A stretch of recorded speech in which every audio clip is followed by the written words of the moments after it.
Com o intuito de pesquisar opositores, Nicolás Maduro, presidente ditador da Venezuela, revelou planos de submeter ao poder legislativo um projeto de lei destinado a combater um suposto fascismo no país. Então, o que o Maduro está chamando de fascismo, né, o governo dele? Todo mundo que não é do partido dele. Esse é o resumo da lei.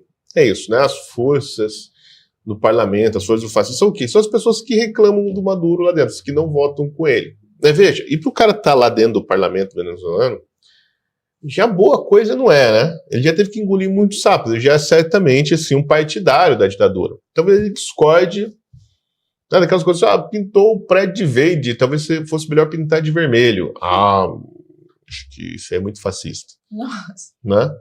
Então assim, mas veja, esse lingo, o Briguet tinha que gravar, aliás, um vídeo sobre isso aí, viu? Um programa, né, explicando o uso da expressão fascista para acusar inimigos políticos de crimes, né? Isso é uma invenção do Stalin. Né? Desde o Stalin, a esquerda está repetindo esta merda. Né? A luta antifascista. A luta antifascista é o quê? É a luta contra qualquer um que seja inimigo do Partido Comunista. Então, assim, eles estão nessa, começaram assim, contra o nazismo, depois contra o fascismo italiano, depois primeiro na Guerra Civil Espanhola, aliás, começou lá, né? Depois contra o Hitler, que o próprio Stalin ajudou a criar, né? Depois contra o Mussolini na Segunda Guerra, e aí virou tudo. Aí depois foi assim, contra o seu próprio aliado na Segunda Guerra, os Estados Unidos. Os Estados Unidos virou um grande governo fascista, né? E aí todo mundo é fascista, né? É aquele negócio, né? Todo mundo que eu não gosto é Hitler, né? Esse é o argumento básico. E é isso que eles estão fazendo, mas é o mesmo argumento de toda a mídia aqui no Brasil, de toda a esquerda, inclusive de certos membros do Supremo Tribunal Federal, que vivem falando em fascismo. Tá? Enquanto, se você for olhar exatamente o que é historicamente o fascismo, qual é a definição do fascismo, né, como o fascismo atuou, etc., qual é a visão econômica do fascismo, você vai descobrir que, bom, o fascista realmente são eles, né? Mas ninguém está interessado nessa discussão, porque tudo aqui é propaganda. Só precisa de um rótulo odioso para colocar no seu oponente político para justificar o seu extermínio, né, o seu fuzilamento no paredão, né, a sua prisão lá nos porões da Polícia Federal, né, ou ser preso no subterrâneo do STF. Eu achei sensacional essa negócio da prisão do Cid, né, não que eu tenha achado a prisão do Cid sensacional, mas essa expressão que a gente viu, né, que me lembrou muito da época da ditadura militar, porque o Cid foi preso, foi prestar depoimento no subsolo do STF, lá onde ele foi interrogado e preso. Mas parece piada, né? Parece piada, mas não é. Então é isso, lei contra o fascismo. Veja, a Alemanha está fazendo a mesma coisa, né? Tem um artigo do Brás publicado aqui sobre a lei antinazista da Alemanha, antifascista daAlemanha, que ela foi criada, está sendo criada com base numa mega fake news bancada por um site de jornalismo financiado por essas agências bilionárias, tipo uma pública, assim, um Intercept da vida. Né?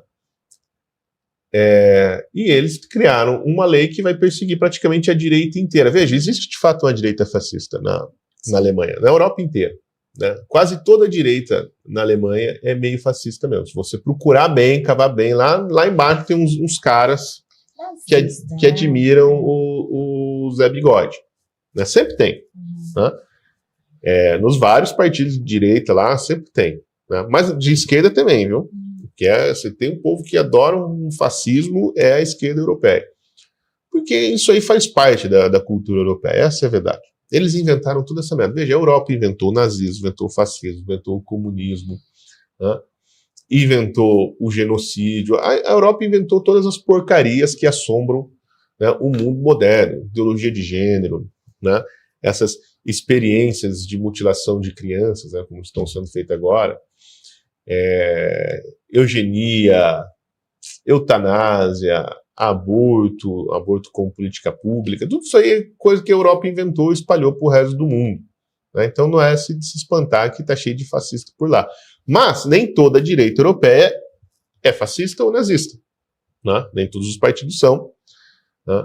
E o que eles vão fazer? Eles vão usar essa lei, né, para criminalizar a direita inteira, de todo o espectro ideológico da direita. Se o cara é, né, um liberal clássico, é fascista, vai em cana. Né? Esse que é o negócio. E isso está sendo arquitetado na Alemanha, né, sob, né, uma figura de linguagem que todo mundo acredita que é uma espécie de hermenêutica jurídica, um conceito que chama assim democracia defensiva, que está sendo amplamente defendida, né, já dentro do STF brasileiro, né?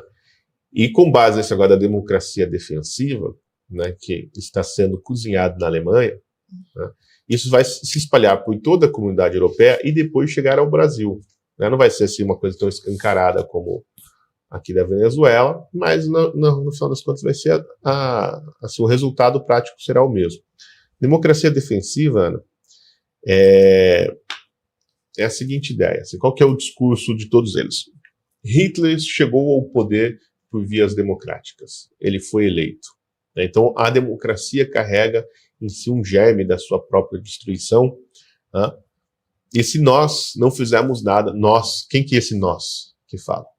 Né? Sempre são a Suprema Corte, as cortes encarregadas de interpretar a Constituição. Né? Quem fala isso são os constitucionalistas alemães, que estão espalhando isso, né, para o resto do mundo. O Gilmar Mendes é um adepto disso aí.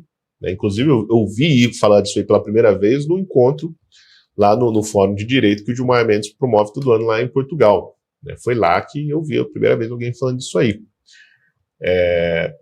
Então, assim, para proteger a democracia, é preciso que esta Corte Constitucional dê um passo a mais, que ela tome medidas, vamos assim, extrademocráticas ou suprademocráticas ou antidemocráticas para proteger a democracia de si mesma. Então é uma hermenêutica, né, constitucional, né, da democracia defensiva. Então a gente precisa fazer coisas que não são democráticas para defender a democracia.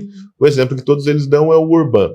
Né? Então, o Orbán, né, criou aquele partido dele, que é gigante, que conseguiu tomar vários distritos, elegeu um monte de gente, e aí, por meio da representação política, ou seja, por meio da democracia representativa, né, eles fizeram uma série de mudanças na Constituição que desagradou a esquerda e que eles chamam de fascismo. Né? E essa mudança, que é bancada pelo povo, porque o partido do Orbán é reeleito todos os anos em eleições que até hoje, pelo menos, parecem limpas, não há nenhuma denúncia de corrupção nas eleições, os partidos de esquerda podem disputar livremente, etc., só que eles não ganham. Tá? E aí o Orbán, então, deu um golpe, né? Mas não é exatamente um golpe clássico, porque, assim, é um golpe por vias democráticas. Né? Ele vai lá, como vocês o Orbán passa PEC, né? Passa projetos de lei no Congresso, aí a Suprema Corte vota, aprova, às vezes não aprova, etc., etc. Tá? Então, esse que é o negócio. Os neofascistas, os ditadores fascistas usam da democracia para destruí-la. A mesma acusação que fizeram com o Bolsonaro. O Bolsonaro foi eleito e ele vai usar a democracia representativa para destruir a democracia. Qual que era? Sempre foi a acusação do Bolsonaro que ele é um autoritário, né?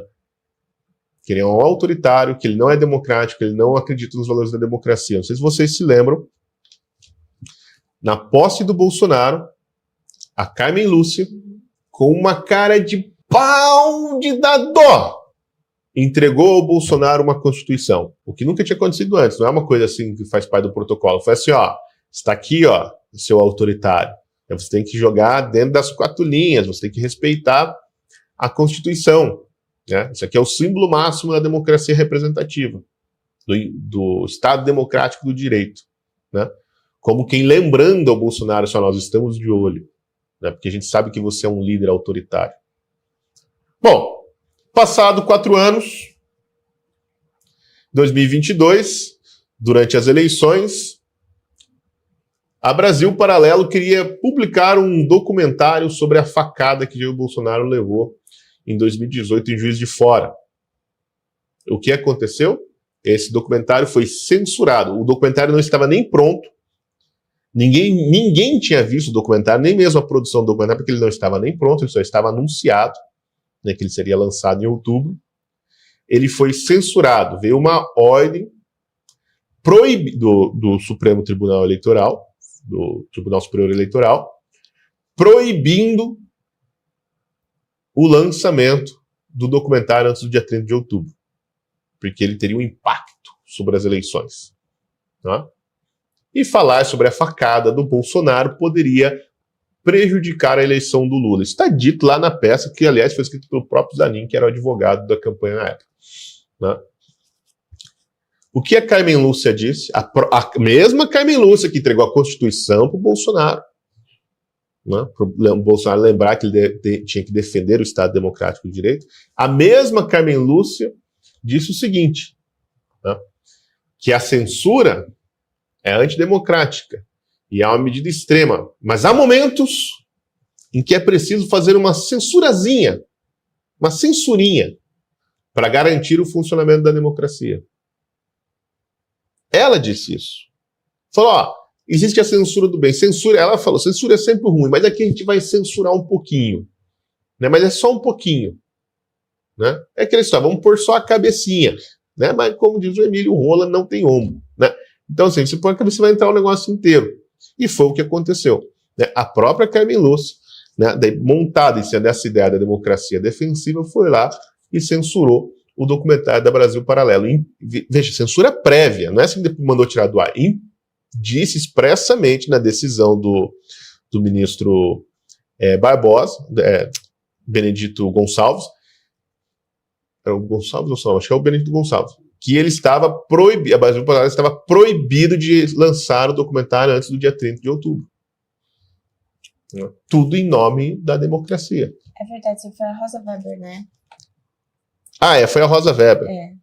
Mas teve realmente, a Carmen Lúcia entregou. A Carmen Lúcia foi o que a liberdade de expressão é um sentimento. É verdade.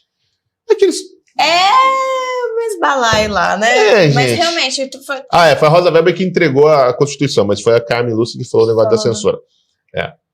A Rosa Weber que entregou a Constituição, é verdade. Mas, bom, é tudo do mesmo time, né? Então, essa gente tá aí para isso, né? Para fazer um discurso do antifascismo que vai vir perseguir todo mundo, né? Vai vir perseguir todo mundo. E eu pergunto assim, em 4 anos de governo, o que o Bolsonaro fez de fascismo? Qual foi a opinião que ele censurou, que ele proibiu de circular no país? Quem o Bolsonaro perseguiu por conta de ideias políticas, opiniões políticas? Olha, a essência do fascismo são os sindicatos.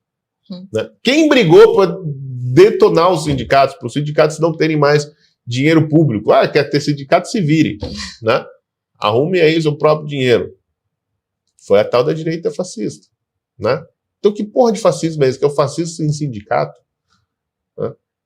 Então, olha, esse negócio vai se espalhar, viu, Ana? Se não vai parar na Venezuela, né? A gente tá vendo assim, é a República de Banana, a Venezuela jamais vai acontecer. Não, já está acontecendo aqui no Brasil. O próprio Alexandre estava palestrando lá na Alemanha. Sim, isso já está acontecendo no Brasil. Como combater a extrema-direita na América Latina, na América do Sul, nas Américas, enfim.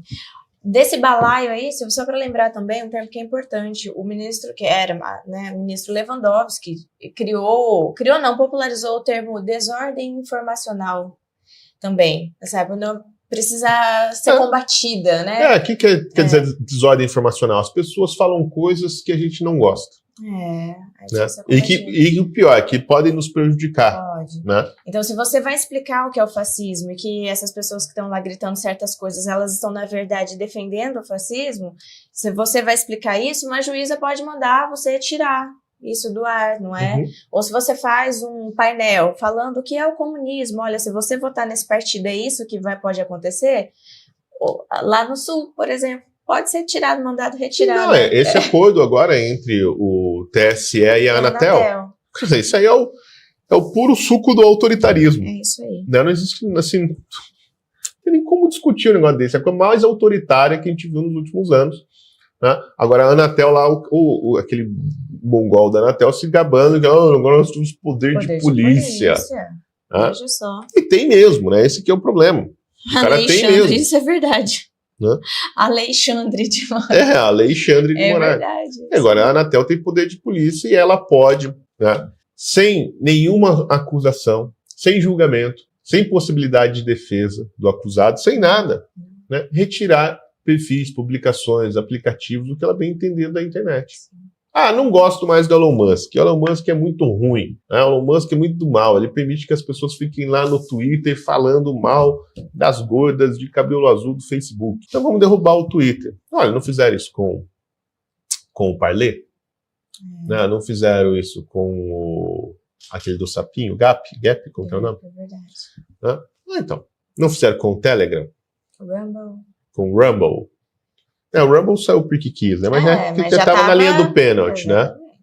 Então, gente, eles já faziam sem ter o poder. Né? Imagina agora.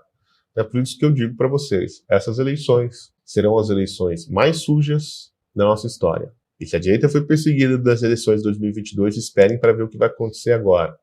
Por isso que você precisa assinar o Brasil Sem Medo. Porque ele não sabe se a gente vai poder ficar falando aqui no YouTube durante muito tempo, mas lá dentro, pelo menos, nós podemos, né? Então, põe o celular aqui nesse QR Code, clica no link e seja um assinante.